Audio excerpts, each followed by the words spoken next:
Government boys high secondary school का कक्षा 9वीं 9th A का छात्र हूँ। मेरा नाम प्रिंस जैन है।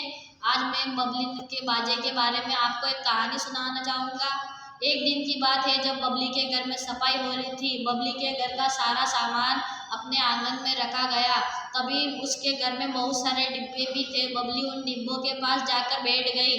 उसने एक नीले रंग का डिब्बा उठाया और उसे उठाकर बजाने लगी। तभी उसमें से छम छम की आवाज़ आने लगी। बबली ने कहा कि इसके डिब्बे के अंदर क्या होएगा। बबली ने जैसे ही डिब्बा खोलकर देखा उसके अंदर चावल के दाने थे। बबली ने वापिस वैसे ही डिब्बा लगा दिया और उसे बहुत देर तक छम छम बजाती रही। बबली के वो डिब्बा बिस्तर में लेकर सो गई। रात को एक चूहा आया, बबली के बिस्तर में से वो डिब्बे में से सारे चावल खा गया। बबली ने सुबह अपनी माँ को बताया कि माँ मुझे और चावल दो। माँ कहती है कि चावल कोई खेलने की चीज़ नहीं है, चावल को तो हम खाते हैं।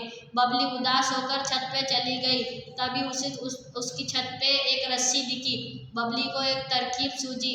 बबली ने उस डिब्बे पे एक तरफा रस्सी बांधकर दूसरी तरफा भी बांध ली। बबली ने उस डिब्बे को गले में टांग लिया और पूरी नाल में बजाते बजाते आई। तभी पापा टंकी साफ कर रहे थे, मम्मी सफाई कर रही थी और बंटी भी मम्मी की मदद कर रहा था। तभी पापा ने देखा और मम्मी ने देखा कि यह तो बहुत अच्छा बजा रही है। बबली पूरे नाल में बजाती बजाती आई। बबली गाना भी गा रही थी और डिब्बा भी बजा रही थी, छप छप छप छप छप।